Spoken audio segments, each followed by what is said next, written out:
தெரிந்து கொள்ள போகிறேன். இன்றைக்கு கர்த்தர் என்னோடு பேசுகிற வார்த்தையை நிமித்தம் நான் ஒரு அற்புதத்தை காண போகிறேன். என் தேவன் இன்னைக்கு ஏதோ ஒரு பெரிய காரியத்தை எனக்காக செய்ய போகிறார். இன்றைக்கும் ஒரு விஷயம் என்னை உங்களுடைய ஆவியினால் நிரப்புவீராக. எங்களுக்கு இன்னது தேவை என்று நீர் அறிந்திருக்கிறீரப்பா. வார்த்தைகளை பலப்படுத்தட்டும், உங்களோடு கூட பேசட்டும். பலிபீடத்தின் அக்கினியில் என்னையும் வைக்கிறேன், நீ பெருக நாங்கள் சிறுக. இயேசு போன செபிக்கிறோம் ஜீவனுள்ள நல்ல பிதாவே, ஆமென் ஆமென். இன்றைக்கும் எடுத்துரைகள் வாசியுங்கள். 1 கொரிந்தியரின் புஸ்தகம் 2ஆம் அதிகாரம் 9ஆம் வசனம். 1 கொரிந்தியர் 2ஆம் அதிகாரம் 9ஆம் வசனம். எழுதியிருக்கிறபடி தேவன் தம்மில் அன்பு கூறுகிறவர்களுக்கு ஆயத்தம் பண்ணினவைகளை போதும். இன்றைக்கு இந்த காலைகளில் கர்த்தருடைய ஆவியானவர் உங்களோடும் என்னோடும் பேச விரும்புகிற ஒரே ஒரு காரியம், ஒருவன் என்னில் அன்பா இருந்தால் அவனுக்காக நான் ஆயத்தம் பண்ணி வைத்திருக்கிறேன். அல்லேலூயா. சத்தமா சொல்லுங்க, எல்லாரும் சொல்லுங்க. இன்றைக்கு என் கர்த்தர் உங்களுக்காக ஏதோ ஒன்று ஆயத்தம் பண்ணி இருக்கிறார். நீங்கள் தேவனில் அன்பு கூர்ந்தால் அவர் உங்களுக்காக எல்லாவற்றையும் ஆயத்தம் பண்ணி வைத்திருக்கிறார். ஒருவேளை நம்முடைய இருதயத்தின் ஏக்கங்கள் ஆசைகள் எல்லாம், எனக்காக ஆண்டவர் ஏதோ ஒன்றை செய்ய மாட்டாரா, என் பிள்ளைகளுக்காக ஏதாவது செய்ய மாட்டாரா, ஊழியத்துக்காக ஏதாவது செய்ய மாட்டாரா, என் வாழ்க்கைக்கு ஏதாவது செய்ய மாட்டாரா, இப்படி பல கேள்விகளின் மத்தியில இத்தனை மாதம் கடந்து வந்திருக்கிற நமக்கு இந்த காலைகளில் கர்த்தருடைய ஆவியானவர் சொல்கிறார், ஒருவன் என்னில் அன்பு கூர்ந்தால் அவனுக்காக நான் ஆயத்தம் பண்ணி வைத்திருக்கிறேன். அல்லேலூயா அல்லேலூயா. இப்ப ஏன் கேள்வி, நீங்கள் தேவனில் அன்பு கூறுகிறீர்களா? உங்களுடைய சகல காரியங்களிலும் தேவனிடத்தில் அன்பு கூறுகிறீர்களா? ஆண்டவரிடத்துல என்னதான் பிரச்சனை வந்தாலும், உபத்திரவமே வந்தாலும் பிரதர், நான் இன்ன வரைக்கும் ஆண்டவரை மறுதளிக்காம என் உபத்திரவத்துல ஆண்டவரையே நான் இன்னும் நோக்கி பார்த்து இருக்கிறேன்னு உங்களால சொல்ல முடியுதா? இன்னைக்கு நான் சொல்லுவேன், நீங்கள் மெய்யாகவே தேவனில் அன்பு கூறுகிறீர்கள். அல்லேலூயா. கொஞ்சம் எளிமையா புரிய வைக்கிற மாதிரி சொல்லணும்னா, இவ்வளோ உபத்திரம் வந்து நீங்க இன்னும் சோச்சு விட்டு போகாம இருக்கீங்க பாருங்க, இதுவே போதும் நீங்க தேவனில் அன்பு கூறுகிறது. அல்லேலூயா. தேவனில் அன்பு கூறுகிறவனுக்கு அவர் ஆயத்தம் பண்ணி வைத்திருக்கிறார். ஆனா நம்முடைய வாய் சொல்லுகிறது, என் கண் காணவில்லை, என் செவிகளால் அதை கேட்க முடியவில்லை, என் இருதயத்திலும் அது தோன்றவில்லை. ஏன்னா நம்முடைய இருதயத்துக்கு அது தோன்றாது. ஒரு மனுஷனுடைய கண்ணுக்கு அது தெரியாது, ஒரு மனுஷனுடைய செவிகளால் அதை கேட்க முடியாது. காரணம், அதை ஆயத்தம் பண்ணினவர் கர்த்தர்.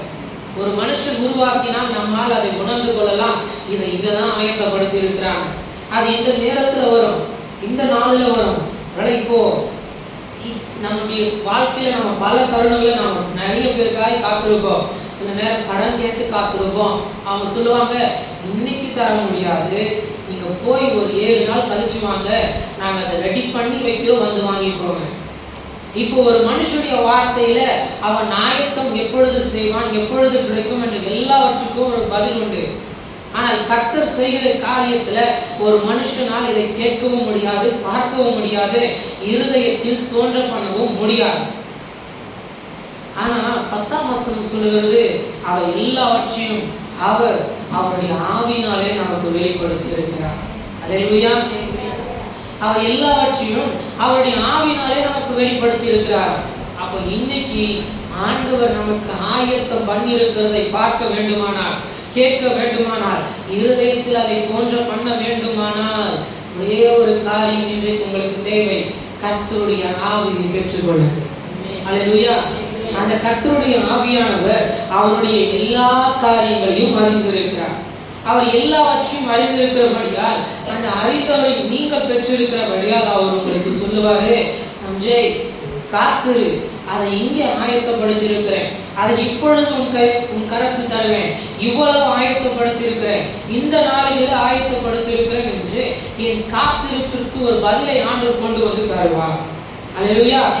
அந்த காத்திருப்பிற்கு ஒரு சத்தம் என் காதில் கேட்கும் பொழுது, நான் அதற்காக உண்மையாய் காத்திருந்தால் ஆயத்தம் பண்ணினவர்களை நான் பெற்றுக்கொள்ளலாம். அல்லேலூயா. உங்களுடைய வாழ்க்கையிலும் சில நேரம் நம்ம கேட்கிறோம் இல்லையா, எனக்கு இதை ஆண்டவர் தான் ஆயத்தம் பண்ணினாரா, இதை எனக்கு ஆண்டவர் தான் தந்தாரா, என்னால சொல்ல முடியலையே. சில நேரம் ஆண்டவர் நமக்கு கொடுக்கிற நன்மைகளை நம்மளாலேயே சொல்ல முடியாது. இது ஆண்டவர் தான் எனக்கு கொடுத்தாரான்னு தெரியலையே, இது ஆண்டவர் தான் கொடுத்தாருன்னா ஏதாவது ஏதாவது ஒரு அடையாளம் கொடுக்கணும்ல, ஏதாவது ஒரு காரியம் ஆண்டவர் என் கூட இருக்கிறார் என்பதை நிரூபிச்சு காட்டணும்ல. அதனால இன்னைக்கு இந்த கால வேளையில கர்த்தருடைய ஆவியானவர் சொல்லுகிறார், நான் ஆயத்தம் பண்ணினதை என் பிள்ளைகளுக்கு நான் காண்பிக்க இன்றைக்கு கர்த்தர் உங்களுக்கு ஒரு அடையாளத்தை காண்பிக்க போகிறார். அல்லேலூயா. சத்தமா சத்தமா கர்த்தர் உங்களுக்கு ஒரு அடையாளத்தை இன்றைக்கு காண்பித்து சொல்ல போகிறார், இன்னும் நான் உன் கூட தான் இருக்கிறேன். அல்லேலூயா. உனக்காக நான் ஆயத்தம் பண்ணினது இன்னும் என் கரத்துல தான் இருக்கு, அதை மனுஷர்கள் கரத்துல நான் கொடுக்கிறேன். ஆமென். ஆனா ரோமரின் புஸ்தகம் 8ஆம் அதிகாரம் 9ஆம் வசனம் சொல்லுகிறது, கிறிஸ்துவின் ஆவி இல்லாத மனுஷன் அவருடையவன் அல்ல. கிறிஸ்துவின் ஆவி இல்லாத மனுஷன் யார் அல்ல? அவருடையவன் அல்ல. அப்படின்னா என்ன அர்த்தம்னா, கிறிஸ்துவை என்னுடைய ஆவியை பெறாத நம்மளால எப்படி அவருடைய ஆசீர்வாதங்களை மட்டும் பெற்றுக்கொள்ள முடியும்? நம்ம எல்லாருக்கும் இருக்கிற ஒரு நினைப்பு, நான் ஞானஸ்நானம் பெற்றுவிட்டேன், மாதந்தோறும் திருவிருந்துல கரத்தை வைக்கிறேன், பரலோகத்துக்கு போயிருவேன். மாட்டீங்க. காரணம் வேதம் சொல்லுகிறது, ஒருவன் ஜலத்தினாலும் ஆவியினாலும் மீண்டும் பிறக்க வேண்டும். ஒருவேளை இன்னைக்கு உங்களுக்குள்ளாக அந்த நிச்சயம் இருக்கிறதா? ஜலத்தினால் பெற்றுக்கொண்ட நிச்சயம் இருக்கிறது. ஏன்னா சில பேர் எப்படி யோசிச்சுக்கிறாங்கன்னா, ஞானஸ்நானம் முக்கி நான் எழும்பொழுது அப்பவே ஆவியானவர் நிரப்பிட்டார். கிடையாது. ஆவியானவர் நிரப்புகிறது வேறு, அந்த அனுபவம் வித்தியாசமா இருக்கும். ஒருவேளை ஆண்டவருக்கு சித்தமானால் முகாம்ல கர்த்தருங்களே அதிகமாய் அபிஷேகம் பண்ணுவாரா? ஏன் அப்படி சொல்லுகிறேன்னா, கர்த்தருடைய ஆவியானவர் தான் உங்களுக்கும் பரலோகத்துக்கும் இடையே இருக்கிற ஒரு தொடர்பாளர். அவரால் மட்டும்தான் உங்களுடைய காரியங்களை கொண்டு வந்து உங்கள் கரத்தில் கொடுக்க முடியும். பிதாவாகிய தேவன் கட்டளை கொடுக்கிறார், இயேசுவின் நாமத்தில் கட்டளை கொடுக்கிறார், அதை கொண்டு வந்து உங்கள் கரத்தில் கிரியையாய் செய்பவர் பரிசுத்த ஆவியானவர். அல்லேலூயா. அதனால இன்றிலிருந்து எதை நாட போகிறீர்களானால், என்னை உடைய ஆவியினால் நிரப்பும் ஆண்டவர். அல்லேலூயா. ஒருவேளை நீங்கள் பரிசுத்த ஆவியை பெற்றுக் கொண்டிருந்தாலும் இன்னைக்கு சொல்லுவேன், என்னை இன்னும் நிரப்பும் ஆண்டவர். அல்லேலூயா. யாராவதுள்ளா இருந்தால் இப்படி கேட்க வைப்பேன், என்ன உடைய ஆவியினால் நிரப்பும்னு கேட்க வைப்பேன். பெற்றிருந்தீர்களானால் இப்படி கேட்க வைப்பேன், என்னை இன்னும் அளவில்லாமல் நிரப்பும். ஏன்னா இந்த ஆசீர்வாதங்களை எல்லாம் கொடுக்கிறவர் கர்த்தர். ஆனால் அவருடைய ஆவி இல்லாத மனுஷன் அவருடையவன் அல்ல. அவருடைய இல்லாதவனுக்கு அவருடைய ஆசீர்வாதங்களும் இல்லை. இன்றைக்கு இந்த வார்த்தையில ரொம்ப தெளிவாக உங்களுக்கு நான் புரிய வைக்க விரும்புகிறேன். இது நாள் வரைக்கும் நம்ம கேட்டோம், ஏன் என் வாழ்க்கையில் இத்தனை தாமதம், ஏன் என் வாழ்க்கையில் இத்தனை தாமதம், ஏன் இத்தனை வேதனை, ஏன் எனக்கு ஆண்டவர் ஆயத்தமே பண்ணலையா? பண்ணியிருந்தாலும் என் கருத்துல எவ்வளவு நாள் காத்திருக்கிறது, இன்னும் தரவே இல்லையே. ஆனா நம்ம செஞ்ச ஒரே ஒரு தப்பு, இன்னமும் அவருடைய ஆவியை பெற்றுக்கொள்ளவில்லை. பெற வேண்டியதை பெறல, ஆனா பெறக்கூடாததெல்லாம் கேட்குது. உங்களுக்கு ஒரு ரகசியத்தை சொல்லி தரனே, அவரை பெற்றுக்கொள்ளுங்க. நீங்க கேட்காமலே அவர் உங்களுக்கு எல்லாவற்றையும் கொடுப்பார். ஆமென். அதனால இந்த நாளிலிருந்து போய் எதற்காக காத்திருக்க போகிறீங்கன்னா, அப்போஸ்தலனாகிய பவுலை போல என்னை உங்களுடைய ஆவி நிரப்பும் என்று காத்திருக்க போகிறீர்கள். இன்றைக்கு வேகமாய் நான் சில குறிப்புகளை மாத்திரம் நான் வைத்து நான் முடிக்க விரும்புகிறேன். யோவானின் புஸ்தகம் 21ஆம் அதிகாரம் 6ஆம் வசனம். யோவான் 21:6. அப்போது அவர், நீங்கள் படகுக்கு வலதுபுறமாக வலையை போடுங்கள், அப்பொழுது உங்களுக்கு அகப்படும் என்றார். அப்படியே அவர்கள் போட்டு திரளான மீன்கள் அகப்பட்டதினால் அதை இழுக்க மாட்டாதிருந்தார்கள். ஓகே, அங்கே இயேசுவுடைய சீஷர்கள் ராம் முழுவதும் பிரயாசப்படுகிறார்கள், மீன் பிடிக்க போகிறார்கள். ஒருவேளை அவங்கள எக்ஸ்பீரியன்ஸ் இல்லாத மீனவர்கள் கிடையாது, எல்லாருமே நல்ல எக்ஸ்பீரியன்ஸ்டான ஆளுங்க. ராம் முழுவதும் பிரயாசப்படுகிறார்கள். ஒரு மீனவர்களுக்கு எப்போ கடலுக்கு போகணும், எந்த இடத்துல போகணும், எப்பப்பெல்லாம் போகக்கூடாது எல்லாமே தெரியும். அப்படிப்பட்ட மீனவர்கள் மீன் பிடிக்க போகிறார்கள். ராம் முழுவதும் பிரயாசப்பட்டு ஒன்றும் கிடைக்கல. இப்ப இந்த பிரயாசத்தை யார் பார்த்துட்டான்னா, ஆண்டவர் பார்த்துட்டார். இது சீஷர்களுக்கு ஆண்டவர் கொடுக்கிற 3வது தரிசனம். இப்படி பிரயாசப்படுகிறார்கள், ஒன்றும் கிடைக்கல, சோர்ந்து போய் அமர்ந்திருக்கிறார்கள். இப்ப இயேசுவானவர் தன்னுடைய சாயலை மறைத்து கொண்டு கரையில வந்து நிற்கிறார். அவர்களுக்கு யார் என்று தெரியல.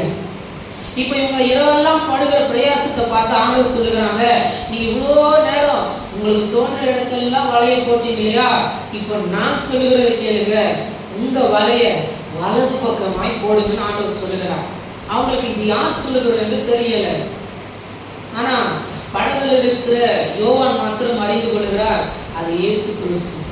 ஒருவேளை யோவான் இயேசுவின் மார்பிலேயே சாய்ந்திருந்தனால அவருடைய அசைவுகளை வைத்து கூட உணர்ந்து கொள்கிறார் இது இயேசு என்று.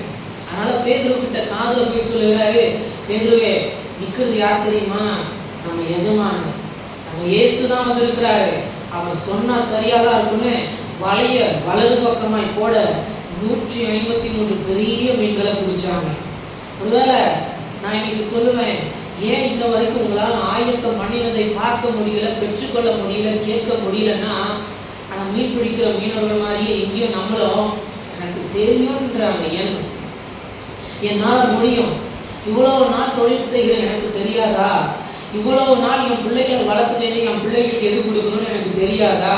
எல்லாவற்றிலும் ஆண்டவரை கொஞ்சம் ஒரு அடி பின்னை தள்ளி வச்சுட்டு நாம மாத்திரம் முன்னே படகுல போய் பிரயாசப்படுகிறோம். என்னால் இதை பெற்றுக்கொள்ள முடியும், என்னால் இதை வாங்க முடியும், என்னால் இதை செய்ய முடியும், நான் நான் நான் என்று தன் சுயத்தை காண்பிக்கிற வரைக்கும் கர்த்தர் ஆயத்தப்படுத்துவதை உங்கள் கண்களால் பார்க்க முடியாது, உங்கள் செவிகளால் பார்க்க கேட்க முடியாது, உங்கள் இருதயத்தில் கூட அதை தோன்ற வைக்க முடியாது. ஆனால் சீஷர்கள் என்றைக்கு இயேசு சொன்னதை எந்த வார்த்தையும் கேட்காம, நான் மீனவன் தான், எனக்கு எக்ஸ்பீரியன்ஸ் இருக்குதான், நான் தொழிலில் வல்லவன் தான், ஆனாலும் என் எஜமானர் சொல்லுகிற சத்தத்துக்கு கீழ்ப்படிவேன் என்று வலையை திருப்பி போட்டார்கள். போட்ட இடத்துல 153 ஆயத்தம் பண்ணப்பட்ட பெரிய மீன்களை பிடித்தார்கள்.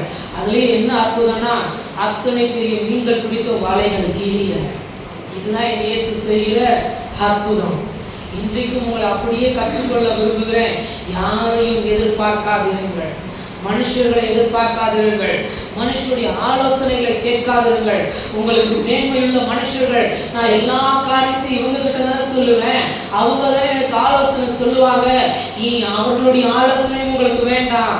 இன்றைக்கு கரையில் நிற்கிற இயேசுவை பார்க்க போகிறீர்கள், அவரை நோக்கி கேட்க போகிறீங்க, ஆண்டவரே நான் சாக, என் சுயம் சாக, இன்றைக்கு உம்முடைய ஆவியானவர் சொல்லுகிறதை கேட்க போகிறேன்னு சொன்னா, இன்றைக்கு என் கர்த்தர் உங்களுக்கு ஆயத்தம் பண்ணினவளை கண்காண கிருபை தருவாராக, செவிகள் கேட்க உதவி செய்வாராக, இருதயத்தில் தோன்றல் பண்ணுவாராக.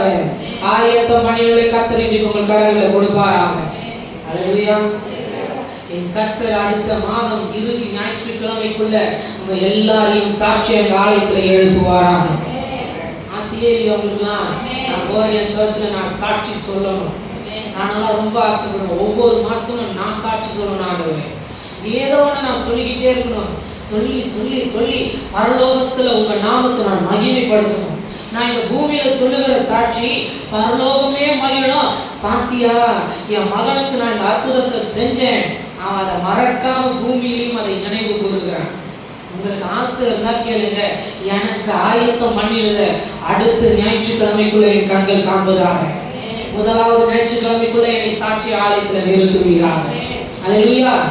அவங்க யோசனை எல்லாம் சொல்லுது, மீன் பிடிக்கிற மீனவர்கள் எல்லாம் சேர்ந்து நிற்கிறாங்க, எல்லா பக்கமும் போட்டுட்டாங்க, வேலை போயிடுச்சு. ஒருவேளை நாங்கள் யூடியூப்ல எல்லாம் மீன் பிடிக்கிற மீனவருடைய வீடியோக்கெல்லாம் நான் பார்ப்பேன். அவங்க போயிட்டாங்கன்னா 1 வாரமோ 1 மாசமோ அதுலேயே பிரயாணப்படுவாங்க, எப்போ கிடைக்குமோ அப்போதான் கரைக்கு வருவாங்க. ஆனால் இந்த மீனவர்களை பாருங்க, கிடைக்கிற பலம் போயிடுச்சு, சோர்ந்து போய் பக்கத்தில் வந்துட்டாங்க, இனி ஒன்றும் கிடைக்காது. ஏதோ கொஞ்சம் ஆழத்தில் நின்று இருந்தாவாச்சும் ஏதாவது கிடைக்கும், சோர்ந்து போயிட்டாங்க. அந்த மீனவர்கள்லாம் என்ன செய்வாங்கன்னா, அதுலேயே ஒரு அடுப்பு எடுத்துட்டு போய் அங்கேயே சமைச்சு அதுலேயே சாப்பிடுவாங்க. காரணம், எத்தனை மாதம் ஆகுமோ, திரும்ப வர எத்தனை நாள் ஆகுமோ, அங்கேயே சமைப்பாங்க. முழுவதும் பிரயாசப்பட்டாங்க.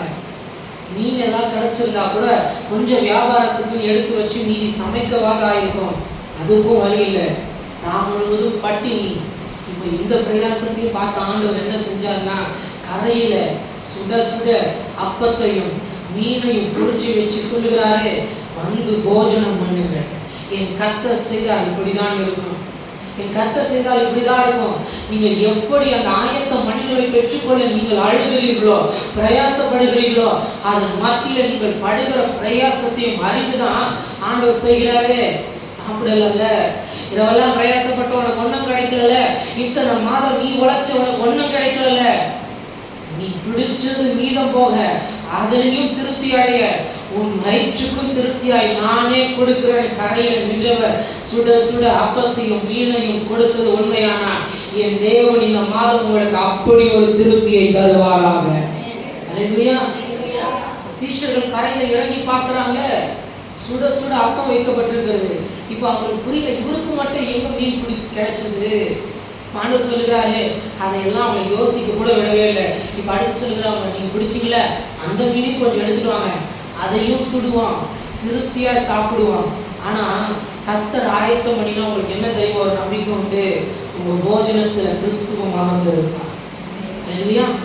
இது நாள் வரைக்கும் நிம்மதியா சாப்பிட்டீங்களோ இல்லையோ, இது நாள் வரைக்கும் உங்களுக்கு தேவை இருந்துச்சு, அந்த தேவைனாலேயே நிம்மதியா நீங்க சாப்பிடல. ஆனா அவர் திருப்தியா கொடுத்தா உங்க பந்தியில இயேசுவும் அமர்ந்திருப்பார். அவர் சொல்லுவார், உங்களுக்கு முன்பு ஆயத்தம் பண்ணி வச்சு சொல்லுவாரு, வந்து போஜனம் பண்ணு. எவ்வளோ கஷ்டப்பட்டுட்ட, எவ்வளோ பிரயாசப்பட்டுட்ட, நான் முழுவதும் தேடிட்ட, ஒன்றும் கிடைக்கல. உனக்காக நான் மீன்களுக்கு கட்டளை கொடுத்திருக்கிறேன், அதை பிடிச்சுக்கோ. நீ பிடிச்சது போக உனக்காக சாப்பிடு, நான் கொஞ்சம் ஆயத்தம் பண்ணியிருக்கேன், அதையும் வந்து சாப்பிடு. இனி உனக்கு துக்கம் கிடையாது, இனி உனக்கு அலறுதல் கிடையாது, இனி உனக்கு வேதனை கிடையாது. இன்றைக்கு என் கர்த்தர் உங்களுக்கு அப்படிப்பட்ட ஒரு திருப்தியை தருவாராக. அல்லேலூயா. ஆனா பேதுரு செய்கிற ஒரு காரியம், இயேசு கிறிஸ்துவை பார்த்த உடனே அவன் நிர்மாணமா இருக்கிறான். இப்போ மேல் சட்டையை மொத்தம் போட்டுக்கிட்டு கடலை குதிச்சுட்டாரு. இயேசுவானவரை பார்க்க முடியல. ஒருவேளை உள்ளம் பூத்தி இருக்கும், நம்ம ஆண்டவரை மறுதளிச்சிட்டோமே, ஆண்டவர் எனக்கு இந்த அடையாளத்தை கொடுக்கலையே, அவர் என்ன மீனவனா பார்க்க விரும்ப மாட்டாரே, அவர் என்ன ஊழியக்காரனா அதனை வச்சாரு, சீஷனா அதனை வச்சாரு, ஆனா நான் என் அடையாளத்தை மாற்றி போட்டேன், மறுபடியும் பழைய பாவ வாழ்க்கைக்குள்ள போயிட்டேனே. சில நேரம் நம்ம என்னதான் ரட்சிக்கப்பட்டாலும் நம்முடைய பழைய வாழ்க்கை கொஞ்சம் எட்டி பார்த்துட்டு தான் போகுது. அது வரும் பொழுது ஆண்டவரும் கொஞ்சம் கணக்கு விசாரிக்க நம்மிடத்தில் வருகிறார். அவர் வரும் பொழுது நம்மளால பேச முடியவில்லை. அதனாலதான் சில நேரம் நம்மளால ஆண்டவரிடத்துல உரிமையா எதையும் கேட்க முடியல.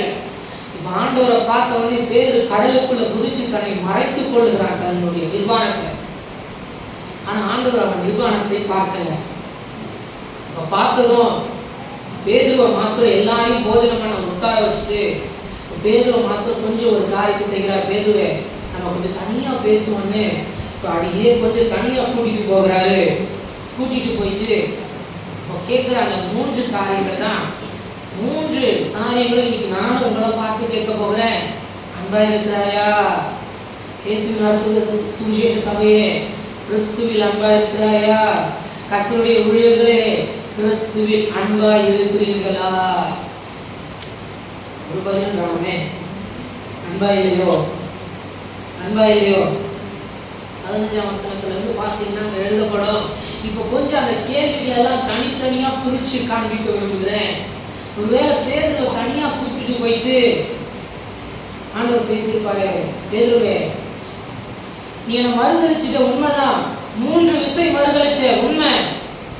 நீ மீன் பிடிக்க போனேன், இது எல்லாவற்றையும் நான் பார்த்துக்கிட்டு தான் இருந்தேன்.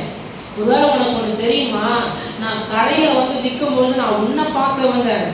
ஆனா உன்னை சுற்றி இருக்கிற என்னுடைய சீஷன் தான் தெரியுமா சொல்லியிருப்பானுங்க, ஆண்டவர் நம்ம கிட்ட தான் பேசுவாரு, மறுதளிச்சவங்க கிட்ட எல்லாம் பேச மாட்டாரு. ஆண்டவர் நம்ம கிட்ட பேச வந்திருக்கிறாரு, நிர்வாணமா நிக்கிற இவங்கிட்ட பேச மாட்டாரு. இப்போ பேருக்கு உள்ளமே உடைஞ்சிருக்கோம், மறுதளிச்சிட்டோமே, நம்ம கூட ஆண்டவர் பேச மாட்டாரோ, மறுதளிச்சிட்டோமே, ஆண்டவர் மறுபடியும் நம்மளை சேர்த்துக்க மாட்டாரோ, நம்ம இன்னும் நம்முடைய உலகத்தின் காரியத்திலேயே இருக்கிறோமே, ஆண்டவர் நம்ம அவரிடத்துல சேர்த்துக்க மாட்டாரோன்னு இத்தனை கேள்வியோடு இருந்த பேதுருட்ட இப்ப ஆண்டவர் கேட்கிற 3 காரியங்கள். முதலாவது கேள்வி எப்படி இருக்குன்னா, ரொம்ப தெளிவாய் பேச விரும்புகிறேன். அவர் கேட்கிறார், பேதுருவே, கொஞ்சம் கூட அந்த சீஷர்களை பாரு, உன் கூட இதனால் வரைக்கும் பரிசுத்தமா இருக்கிறேன்னு சொல்லி இருந்தாங்க இல்லையா, அவங்க எல்லாரையும் பாரு, உன் வீட்டை பாரு, உன் ஆஸ்தியை பாரு, எல்லாத்தையும் பாரு. அது எல்லாரையும் பார்த்துட்டு இப்ப என்ன பாரு, அவர்கள் எல்லாரையும் என்னில் அன்பா இருக்கிறியா? கேள்வி புரியும் நம்புறேன். அவர்கள் எல்லாரையும் என்னில் அன்பா இருக்கிறியா? இப்போ உங்க இருதை உங்களை பார்த்து கேட்கட்டும், என் பிள்ளையை காட்டில் நான் ஆண்டவர் அதிகமா நேசிக்கிறேன்னா, என் மனைவியை காட்டிலும் என் ஆண்டவரை நான் அதிகமா நேசிக்கிறேன்னா, என்னுடைய மனைவியை காட்டிலும், என்னுடைய உறவினர்களை காட்டிலும், என் ஆஸ்தியை காட்டிலும், என் சொத்தை காட்டிலும், எல்லாவற்றையும் காட்டிலும் உண்மையாவே நான் ஆண்டவரை அதிகமாய் நேசிக்கிறேனா? இன்னைக்கு இந்த காலவேளையில கர்த்தருடைய ஆவியானவர் உங்களை பார்த்து கேட்கிறார், என் மகனிடத்துல கேளு. அவளால ஆயத்தம் பண்ணினதை பெற்றுக்கொள்ள முடியல. ஏன் பெற்றுக்கொள்ள முடியலன்னு பல நாளா என் மகன் அழுகிறான், என் மகன் அழுகிறான். ஆனா இந்த கேள்வி இன்னைக்கு கேளு. பேதுருவை போல என் மகள் இன்னைக்கு பதில் சொல்லுவாள். ஆனால் இன்னைக்கு நான் சொல்லுகிறதை சொல்லு. அவள் ஆயத்தம் பண்ணினதை சுதந்திரித்துக் கொள்ளுவான். என் மகன் ஆயத்தம் பண்ணினதை சுதந்திரித்துக் கொள்ளுவான். அல்லேலூயா. இப்ப கேட்கிறேன், முதல் கேள்வி, இவர்கள் எல்லாரிலும் உங்க பக்கத்துல இருக்கிறவங்களை காட்டிலும் இன்னைக்கு உங்களை ஒரு தனி மனுஷனாய் காண்பித்து கேட்க விரும்புகிறேன். இன்னைக்கு ஆவியானவர் உங்களோடு தனிப்பட்ட ஒரு மனுஷனாய் ஏன் இடைப்படுகிறார் என்பது எனக்கு தெரியாது. ஆனால் கர்த்தரே உங்களோட தனிப்பட்ட முறையில் கேட்கிறார். உங்க பக்கத்தில் இருக்கிறவங்களை காட்டிலும், உங்க வீட்டை காட்டிலும், பிள்ளைகளை காட்டிலும், புருஷனை காட்டிலும், மனைவியை காட்டிலும் எல்லாரையும் அன்பா இருக்கிறாயா? பதிலே காணுமே. இருதயம் உங்களை கேட்பதா? ஒருவேளை உண்மையா நேசித்தா எங்க காது கேட்க நீங்க சொல்ல வேண்டாம். உங்க இருதயத்திற்குள்ள சொல்ல முடிஞ்சா சொல்லிக்கோங்க, இவர்கள் எல்லாரையும் காட்டிலும் நான் உங்கள் அன்பா இருக்கிறேன். அல்லேலூயா. இப்ப இரண்டாவது ஆண்டவர் கேட்கிறாரு, பேதுருவே நீ என்னிடத்தில் அன்பா இருக்கிறாயா? அப்படின்னா உலகத்தெல்லாம் காண்பிச்சுட்டேன், அதை காண்பிச்சு கேட்ட என் மேல அன்பா இருக்கிறேன்னு கேட்டு நீ சிம்பிளா சொல்லிட்டு நான் அன்பா இருக்கிறேன்னு. இப்ப என்னிடத்தில் இருக்கிறத பாரு, என் அழைப்பை பாரு, வரங்களை பாரு, என்னிடத்தில் உள்ள பரலோகத்தின் வரங்களை பாரு, எல்லா ஆசீர்வாதங்களையும் பாரு. இப்ப கேட்கிறேன், என்னிடத்தில் அன்பா இருக்கிறியா? இப்பவும் பேதுரு சொல்லுகிறாரு, நான் அன்பா இருக்கிறேன். நான் மூன்றாவது கேள்வி எனக்கு ரொம்ப ரொம்ப பிடிச்ச கேள்வி. இன்னைக்கு இந்த மூன்றாவது கேள்வியில உங்களையும் ஆண்டவரை நெருக்கி நிற்க வைக்க விரும்புகிறேன். ஆண்டவர் கேட்கிறாரு, இப்போ இந்த கேள்வியில எல்லாரையும் அன்பா இருக்கிறான்னு கேட்கல, என்னிடத்தில் அன்பா இருக்கிறான்னு கேட்கல, எதையுமே காட்டல. பேதுருவே இப்போ இந்த காலை வேளையில இந்த வார்த்தையில கேட்கிற அன்பு பேதுருக்களே, இன்றைக்கு இந்த காலை வேளையில கர்த்தருடைய ஆவியானவர் உங்களை பார்த்து கேட்கிறார், என்ன மட்டும் பாரு, என்ன நேசிக்கிறியா? மூன்றுக்கு ரொம்ப வித்தியாசம் உண்டு. இவர்கள் எல்லாரையும் அன்பா இருக்கிறியா என்பது வேற, என் இடத்தில் அன்பா இருக்கிறாயா என்பது வேற. ஆனா என்கிட்ட நான் ஆசீர்வாதமே உனக்கு கொடுக்கலனாலும், அற்புதத்தையே உனக்கு செய்யலனாலும், ஆயத்தம் படுத்தினது உன் கண்ணே பார்க்கலனாலும் நீ என்ன மட்டும் பாரு. இப்ப கர்த்தருடைய ஆவியானவர் உங்களை பார்த்து கேட்கிறார், என்னில் அன்பா இருக்கிறாயா? இந்த கேள்விக்கு பேரு உள்ள உடைஞ்சிருச்சு. துக்கப்பட்டு சொல்லுங்க, ஆண்டவரே நீங்க அறிவீங்கப்பா, நீர் அறிவீர். ஆனாலும் ஆண்டவர் கேட்டுட்டாரே, பதில் சொல்லணுமே. இப்ப சொல்லுகிறான், நான் உங்க அன்பா இருக்கிறேன் ஆண்டவரே. இதை சொல்ல சொல்ல பேருக்கு ஆண்டவர் சொன்ன மூன்று ஒரே பதில், என் ஆடுகளை மெய்ப்பாயாக, என் ஆடுகளை மெய்ப்பாயாக, என் ஆடுகளை மெய்ப்பாயாக.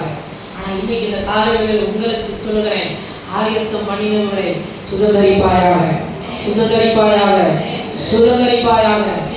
தேவனில் அன்பு கூறுகிறவர்களுக்கு அவர் ஆயத்தம் பண்ணி வைத்திருக்கிறார். இப்போ பேருக்கு ஒரு கேள்வி வருது, ஆண்டவரே நான் அன்பு செய்யறேன்னா, ஆனா கொஞ்சம் பின்னாடி திரும்பி பாருங்க, யோவான் வருகிறான். யோவான் யாருன்னு உங்களுக்கே தெரியுமே, உங்க மார்பிலேயே சாஞ்சிருந்த ஒரு அன்பின் சீஷன். அவன் வருகிறான். அவனை காட்டிலுமா நீங்க என்ன நேசிக்கிறீங்க? ஆண்டவர் சொல்லுறாரு, நான் அவனை பார்க்க வரலையே.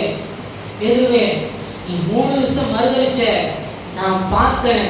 சீஷர்களுக்கும் இந்த விஷயம் தெரிஞ்சிருக்கும், அதனாலதான் அவங்க எல்லாம் சேர்ந்து சொல்லிட்டாங்க, பேதுருவோடலாம் ஆண்டவர் இருக்க மாட்டார், நம்ம கூட தான் இருப்பாருன்னு.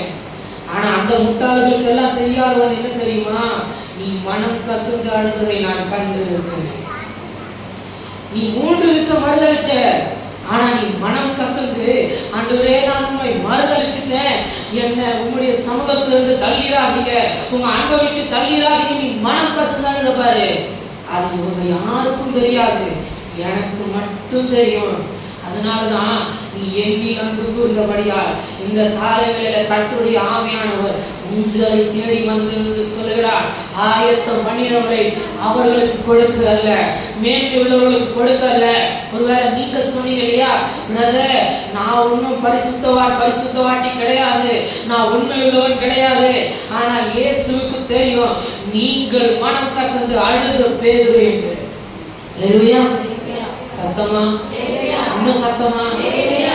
கர்த்தர் நீங்களும் இன்னைக்கு இந்த ஆலயத்தை விட்டு புறப்பட்டு போகிறதற்கு முன்பாக மனம் கசந்து அழுக முடியுமானால் அழுது சொல்லுங்கள், பேதுருவை போல நான் வந்திருக்கிறேன் ஆண்டவரே, நான் இன்னும் உம்மை நேசிக்க போகிறேன். ஆயத்தம் பண்ணினவர்களை என் கண்கள் காண போகிறது. அல்லேலூயா, அல்லேலூயா.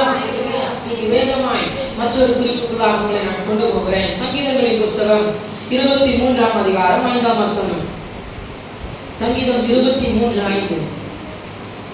என் சத்துருக்களுக்கு முன்பாக நீர் எனக்கு ஒரு பந்தியை ஆயத்தப்படுத்தி என் தலை எண்ணெயால் அபிஷேகம் பண்ணுகிறேன், என் பாத்திரம் நிரம்பி வழிகிறது.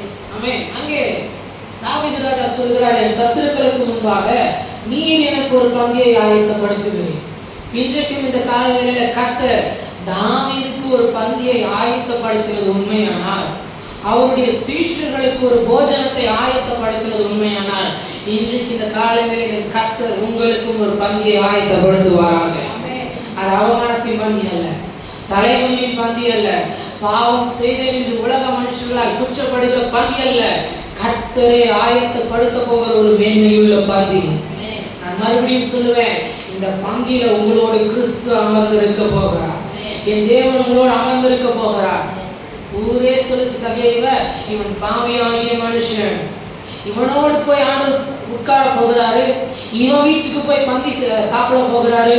ஆனா ஆண்டவருக்கு தெரியும், அவனுடைய அந்த மனுஷனுக்கு எல்லாம் விளங்காத ஒன்று ஆண்டவருக்கு விலகிருச்சு. சகேவுக்கு என்னை மட்டும்தான் பார்க்கணும் ஆசை. அவன் தப்பு செஞ்சவன் தான், பாவம் செஞ்சவன் தான். ஆனா அவன் முன்னாடி நான் வந்துட்டா அவனுக்கு இதெல்லாம் பெருசே கிடையாது, அவனுக்கு நான் தான் பெருசு. இதை சீஷர்களால் உணர்ந்து கொள்ள முடியாது, ஊழியர்களாலையும் உணர்ந்து கொள்ள முடியாது. உங்க அப்பா இயேசுவால மட்டும்தான் உங்களை உணர்ந்து கொள்ள முடியும். அதனாலதான் சகேவிடத்துல வந்தவர் அண்ணாந்து பார்த்து சொல்லுகிறார், சகேவே இறங்கி வா, இன்னைக்கு உன் வீட்டுலதான் நான் சாப்பிட போகிறேன்.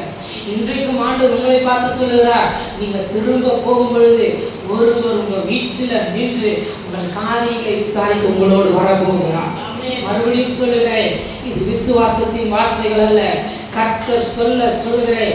இன்றைக்கு நீங்கள் புறப்பட்டு போகும் பொழுது ஒருவர் உங்கள் பந்தியில உட்கார்ந்து உங்களை விசாரிக்க, உங்கள் கண்ணீரை துடைக்க, உங்கள் தேவைகளை பார்க்க, உங்களோடு கூட ஒருவர் உங்கள் கரத்தை பிடித்துக் கொண்டு உங்கள் வீட்டுக்குள்ள நுழைய போகிறார்.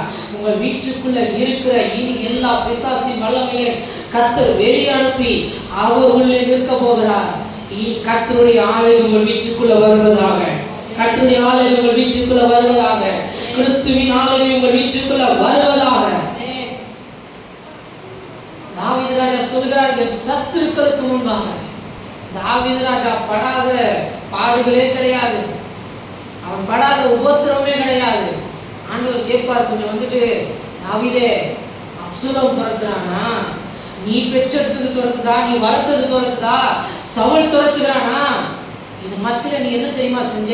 இவங்க யாருக்கும் தெரியாம ரகசியமா ஒரு பந்தியை போட்ட, ரகசியமா ஒரு பந்தியை வச்ச, அவங்க யாருக்கும் தெரியாம இந்த பிரச்சனையை நானே முடிச்சிடணும். சில நேரம் நம்ம செய்கிறோம் இல்லையா, இது யாருக்கும் சொல்லக்கூடாது, எதுக்கு அவங்களுக்கு கஷ்டம், நானே முடிச்சிடணும். தாவீதும் அதுதான் செஞ்சிருப்பாரு, அவருக்கு அவரே ஒரு பந்தியை போட்டிருப்பாரு. அதனால என்ன பிரயோஜனம்? அதனால ஆண்டவர் நம்மோடு இருக்கிறான்னு சத்துருக்களுக்கு எப்படி தெரியும்? அவருக்கு அவரே ஒரு பந்தி போட்டு அவமானம் வந்ததுதான் மிச்சம். ஆண்டவர் பார்க்கிறாரு, இனி நீ உனக்கு ஒரு பந்தியை போடாத, உன் தலையை நான் எண்ணெயினால் அபிஷேகம் பண்ண போகிறேன், மறுபடியும் அங்கதான் கொண்டு போகிறேன். அந்த அபிஷேகமும் கர்த்தருடைய ஆவியானவர் ஒன்றோடு ஒரு தொடர்புள்ள ஒருவர். அபிஷேகம் வந்தால் பரிசுத்த ஆவியானவர் வருவார், ஆவியானவர் வந்தால் அபிஷேகம் இருக்கும். ஆனால் அபிஷேகம் போது வித்தியாசமாய் பார்க்க வேண்டாம். ஒரு மனுஷன் மேல அபிஷேகம் இருக்கிறதானால் அவனோடு கர்த்தருடைய ஆவியானவர் தங்கியிருக்கிறார் என்பது அர்த்தம். ஆனால் இன்றைக்கு இந்த காலையில் சொல்லுவேன், அவருடைய ஆவியினால் உங்களை நிரப்பி உங்கள் பாத்திரத்தை ஆனந்த தைலத்தின் அபிஷேகத்தால் நிரம்பி வழிய பண்ணி இனி துக்கமே இல்லாத ஒரு சாப்பாட்டை என் தேவன் உங்களை சாப்பிட வைப்பாராக. தாவீதுக்கு இப்போ ஒரு தைரியம் வந்திருக்கும். என்னை சுற்றி இனி 1000 எழும்பட்டுமே, வலப்பக்கம் 1000 இடப்பக்கம் 10000 சத்துரு வெள்ளம் போல வந்தாலும் என்னை என் பந்தியில் அமர்ந்து அபிஷேகம் பண்ணுகிற ஒருவர் உண்டு. அவர் என் பந்தியில என் பக்கத்துல உட்கார்ந்தா ஒருவராலையும் கிட்ட வரவே முடியாது. கர்த்தர் உங்களுக்கு ஒரு பந்திய ஆயத்தம் பண்ணியிருக்கிறார். விசுவாசித்தா இப்ப இந்த காலையில நான் கேட்க போகிறேன், எங்கெங்கெல்லாம் அவமானப்பட்டீங்க, யாரால அவமானப்பட்டீங்க, எந்த மனுஷத்துல கை நீட்டி நின்னீங்க, யாரெல்லாம் உங்களை கை நீட்டி சொல்லிட்டாங்க, இவங்களாலெல்லாம் இனி வாழ முடியாது, பிரயாசப்பட்டாலும் இனி பிரயாசத்தெல்லாம் அழிப்போம். நான் சொல்லுவேன், அந்த சத்துருக்களுக்கு முன்பாக தான் இந்த காலை வேளையில் கர்த்தர் உங்களுக்கு ஒரு பந்தியை ஆயத்தப்படுத்த போகிறார். அதை ஆயத்தப்படுத்த போகிறவர் கர்த்தர். அல்லேலூயா. அதனால் வரைக்கும் துரத்தப்படுகிறார் தாவீது. இந்த பக்கம் அந்த பக்கம் எல்லா பக்கம் திரும்பினாலும் நிம்மதியா தூங்க முடியல. சரி, கூட இருக்கிற ஜனங்களாச்சும் புரிஞ்சுப்பாங்கன்னு பார்த்தா ஜனங்களும் கல் எடுத்து அடிக்க நிற்கிறார்கள். தாவீது என்ன செஞ்சானா? ஒன்றும் செய்யல, ஒண்ணுமே செய்ய முடியாது. தனக்கு தானே பந்தி ஆயத்தப்படுத்தினாலும் சொல்லுவாங்க, பாத்தியா இவனால இவ்வளவுதான் முடியும். மேற்கொள்ளுகிறது யாரு? நாம தான். ஆனா தாவீது செஞ்ச ஒரே ஒரு காரியம், என்னை அபிஷேகம் பண்ணினவர் அவர்கள் பார்க்க எனக்கு ஒரு பந்தியை ஆயத்தம் பண்ணுவார். அதுல நான் அமர்ந்திருப்பேன், என் பக்கத்துல என் பிள்ளைகள் அமர்ந்திருப்பார்கள், என் புருஷன் அமர்ந்திருப்பார், என் மனைவி அமர்ந்திருப்பாங்க. நாங்கள் எல்லாரும் சேர்ந்து இயேசுவோடு பந்தி இருந்துட்டா, அவர் எங்க கூட பேசிட்டா, நாங்க குடும்பமாய் சேர்ந்து அவரோடு பேசிட்டா, அவர் எங்களை விசாரிச்சுட்டா, என் தேவன் அவர்கள் தலை குனிய எங்க தலையில ஜோலாப்பட்டில உயர்த்திடுவார்கள். ஒருவேளை இந்த ஆன்லைன்ல கேட்கிற மக்களுக்கு கர்த்தர் சொந்தமாக்குவாராக. எங்கே இருந்தாலும் கர்த்தர் உங்களுக்கு என்று ஒரு பந்தியை ஆயத்தப்படுத்துவாராக. அல்லேலூயா. கர்த்தர் ஆயத்தப்படுத்தினால் அவமானப்படுத்த மாட்டார். உங்களுக்கு நீங்களே ஆயத்தப்படுத்தாமல் இருக்கிற வரைக்கும். ஏன்னா சில இடங்கள்ல நான் கேள்விப்படுகிற சில காரியங்கள் சொன்னாங்க, பிரதர் இவ்வளோ நாள் என் பிள்ளைய வளர்த்துட்டேன், என் பிள்ளைக்கு ஒரு அலைன்ஸை பார்த்துருக்கிறேன், ஜெபம் பண்ணி கொள்ளுங்க. சரி ஜெபிக்கிறேன்.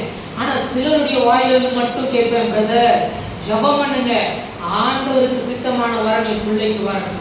பிரதர் ஜெபம் பண்ணுங்க, என் பிள்ளைக்கு ஆண்டவருக்கு சித்தமான படிப்பு வரட்டும். ஜெபம் பண்ணுங்க, என் புருஷனுக்கு ஒரு நல்ல வேலை, ஆண்டவருக்கு சித்தமானது கிடைக்கட்டும். இப்படி சொல்லுகிறவர்கள் சிலர் மாத்திரமே. மற்றவங்கெல்லாம் என் புத்தி, என் ஞானம், நான் சொல்லுகிறது தான், நான் செஞ்சா சரியாதான் இருக்குன்னு தன்னுடைய யோசனைகளை முன்னே வச்சு ஓடுகிறவர்கள். அதனாலதான் இன்ன வரைக்கும் ஒரு சமாதானத்தையும் அவங்களால பார்க்கவே முடியல. நான் இன்னொன்று சொல்லணுமா? கர்த்தரை ஆயத்தப்படுத்தினா நம்ம யாரை பார்க்க கூடாதுன்னு நினைக்கிறோமோ அவங்களதான் பார்க்க வைப்பார். ஆண்டவருக்கு அப்படி ஒரு விளையாட்டு பிடிக்கும். நம்ம யாரை லைஃப்ல பார்க்கவே கூடாது நினைக்கிறோமோ அவங்களதான் பார்க்க வைப்பாரு. அவங்கள பார்க்க வச்சு நீங்க தலைகுனிறதுக்குள்ள அவங்கள தலைகுனிய வச்சிருவாரு. அதுதான் உங்களுக்கு இன்னைக்கு கர்த்தர் கொடுக்க போகிற அடையாளம். உன் பந்தியில நான் இன்னுமா வந்து இருக்கிறேன். தாவீதே, நீ பாவம் பண்ணதான், நீ தப்பு பண்ணதான், ஆனாலும் இது எல்லாம் எல்லாருக்கும் தெரியும். ஆனா நீ ஒரு காரியத்தை செஞ்ச தெரியுமா? எனக்கு மட்டும் தெரியும். தாவீது ராஜா போய் கெஞ்சுகிறார், ஆண்டவரே என்ன சமூகத்தை விட்டு தள்ளாமலும், என் ஜெபத்தை தள்ளாமலும், உங்களுடைய ஆவியை என்னை விட்டு தயவு செஞ்சு எடுத்துடாதீங்க, ஒப்புரவாகிக் கொள்ளுங்கள், கர்த்தரோடு ஒப்புரவாக கற்றுக்கொள்ளுங்கள். பாவம் செஞ்சிட்டேன்னு உலக மனுஷர்கள் குற்றப்படுத்த நீங்களும் ஆமா நான் செஞ்சேனே கொட்ட கொட்ட குளிஞ்சிங்க. ஆனா இன்னைக்கு ஆண்டவருக்கு முன்பாக முழங்கால் பண்ணிட்டு சொல்ல போகிறீங்க, நான் செய்தது உண்மை, உமக்கு விரோதமாய் செய்தது உண்மை, ஆனா உம்மிடத்தில் இரக்கங்கள் உண்டு என்று நான் அறிந்திருக்கிறேன். ஆண்டவரே, இன்னைக்கு அந்த இரக்கத்திற்காய் வந்து உம்முடைய பாதத்தில் விழுந்திருக்கிறேன். எனக்கு ஆயத்தம் பண்ணினோடு என் கண் காண கிருபை தருவீராக, என் செவிகள் கேட்க உதவி செய்வீராக, என் இருதயத்தில் அவைகளை தோன்ற பண்ணுவீராக. மறுபடியும் சொல்லுவேன், தேவன் தம்மில் அன்பு கூறுகிறவர்களுக்கு ஆயத்தம் பண்ணினவைகள் உண்டு. இப்ப என் கேள்வி மறுபடியும் கேட்கிறேன், அவரை நண்பா இருக்கிறீர்களா? அவரை நண்பா இருக்கிறீர்களா? இன்றைக்கு உங்கள் இருதயத்தை பார்த்து நீங்களே கேட்டுக்கொள்ளுங்க. வீட்டுக்கு போனாலும் உங்க இருதயம் இன்னைக்கு கேட்டுக்கொண்டே இருக்கட்டும். நான் அன்பா இருக்கிறேன்னா, என் புருஷனை காட்டிலும் ஆண்டவர் மேல அதிக அன்பா இருக்கிறேன்னா, மனைவியை காட்டிலும் ஆண்டவர் மேல அன்பா இருக்கிறேன்னா, பிள்ளைகளை காட்டிலும் எப்படி அன்பா இருக்கிறது தெரிஞ்சுக்கல முடியலையே. இவர்களோடு செலவிடுகிற நேரத்தை காட்டிலும் ஆண்டவரோடு நம்ம அதிகமா நேரத்தை செலவிடுகிறோமா? தேவன் தம்மில் அன்பு கூறுகிறவர்களுக்கு ஆயத்தம் பண்ணினவர்களை கொடுக்கிறார். ஒரு சின்ன சாட்சியமாக நான் சொல்லிட்டு நான் அவ்வளோ முடிக்க போகிறேன். இந்த முகாமை ஆயத்தப்படுத்தும் பொழுது எனக்கே கொஞ்சம் ஒரு பயம். இவ்வளோ நம்மளாம் ஆயத்தப்படுத்திட்டோமோ, ஏன்னா யோசிக்க தோணும் இல்லையா? நான் வேற என்ன பண்ண யோசிக்கிறேன், நம்மளாம் ஆயத்தப்படுத்திட்டோமோ. நான் எஸ்டிமேட் போட்டு யோசிச்சேன் 20,000 ரூபாய் கட்டம் ஆகும்னு. ஆனால் அதையும் தாண்டி நிற்குது. இப்போ யோசிக்க பயம் வருது, நம்மளா போட்டோமோ. ஆனால் ஒரு 2 வாரம் போன வாரத்துக்கு முன்னாடி அந்த இடத்துல முழங்கால் பண்ணிட்டு கேட்க ஆரம்பிச்சாங்களே, இன்னும் இவ்வளோ தேவைப்படுது, எனக்கு கொடுங்க. இது நீரே ஆயத்தப்படுத்தி இருந்தார். அல்லேலூயா. நீரே இதை ஆயத்தப்படுத்தினது உண்மையானால் கொடுங்க, இல்லைன்னா முகாமே நடக்க வேண்டாம். நல்லா ஜெபம் இல்லையா? அப்படிதான் கேட்டேன். நீங்க ஆயத்தப்படுத்திருந்தா அந்த முகாம் நடக்கட்டும், என்ன தாங்க, எனக்கு தயவு செஞ்சு தாங்க ஆண்டவரே, முடியலன்னு கேட்டுட்டேன். காலையில வந்து நிக்கிறேன், திடீர்னு ஒரு கவர் கையில வந்துச்சு. பிரதர் ஏங்க அப்படின்னு. இல்லை, நான் முடிவு செஞ்சு ஆண்டவர் கொடுக்கணும்னு, அதனால கொடுக்குறேன். நான் உண்மையாக பிரிச்சு பார்த்தா ரொம்ப பெரிய காசு தான், எனக்கு அது பெரிய காசு தான். அப்படியே எடுத்துட்டு போய் ஜோம் பண்ணிட்டு, ஆண்டவரே நேற்று நைட்டு கேட்டேன், ஆயத்தம் பண்ணி அதை காலையில் கொடுத்துட்டீங்க.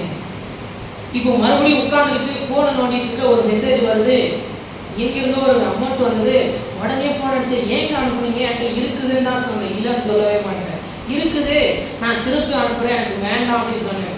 அப்படி சொல்லாதீங்க, இந்த ஆண்டவருக்கு உங்களுக்கு கிடையாது. நான் ஸ்தோத்திரம் மட்டும் மறுபடியும் அறிவு வச்சேன். நான் தான் சொல்றேன், எனக்கு சின்னதாக இருந்தாலும் அது எனக்கு ரொம்ப பெருசு. மறுபடியும் நைட்டு ஒரு ஸ்கிரீன்ஷாட் வருது, பிரதர் இது ஜபத்திற்கு. நான் எடுத்து பார்த்தேன், நான் பதிலே சொல்ல முடியல அவங்களுக்கு. மறுபடியும் நைட் ஜபத்துக்கு போகிறதுக்கு முன்னாடி அவங்களுக்கு மெசேஜ் போட்டு, ஓகே தேங்க்யூ ரிசீவ்டு. ஏன்னா அடுத்து என்ன கேட்டாலும் எனக்கு தான் திட்டு விடனே, ஓகே ரிசீவ்டுன்னு போட்டு தேங்க்யூ சொல்லிட்டு வச்சுட்டேன். இப்போ நேற்று இரவு ஜெபித்தேன், இன்று இரவு ஆயத்த மணிகளோடு அப்பாவின் பாதத்தில் இருக்கிறேன். இதுதான் ஆண்டவர் நமக்கு ஆயத்தம் படுத்தினது உண்மையானால் அவரே கொடுப்பார். என் கர்த்தர் உங்களுக்கு ஆயத்தம் பண்ணினதை நமக்கு பல கேள்வி வந்துருச்சுல்ல, இது ஆண்டவர் தான் கொடுத்தாரா, இது ஆண்டவர் தான் செஞ்சாரா, என்னால சொல்ல முடியலையே, செய்ய முடியலையே, தலை குனிகிறேனே.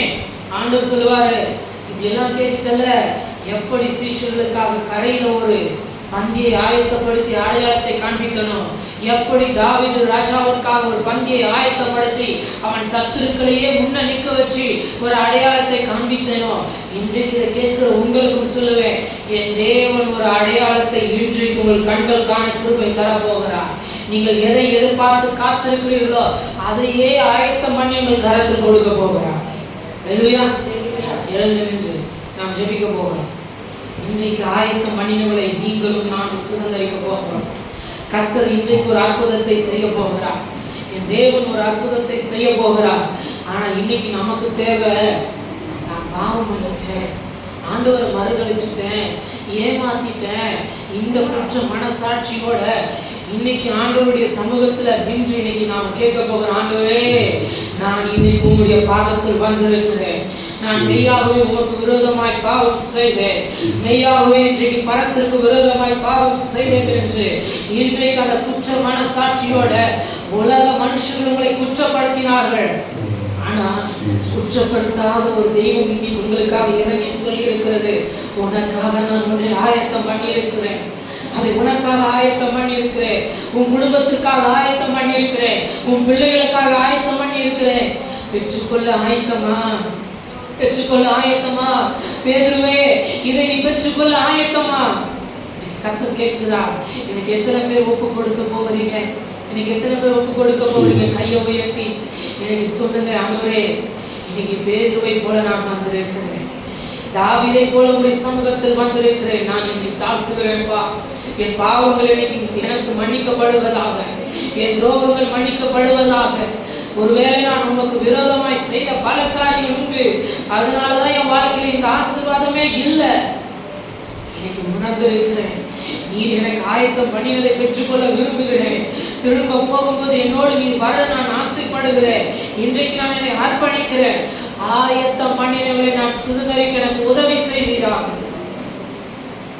அப்படியே எல்லாரும் ஜெபிக்க ஜெபிக்க என் கர்த்தர் உங்கள் மேல இன்னைக்கு அந்த கிருபையை வைப்பாராக. நல்ல தகப்பனே, நல்ல காலை வேளையில இந்த வார்த்தையை நாங்கள் கேட்டிருக்கிறோம். ஆடுகளை மேய்ப்பாய்,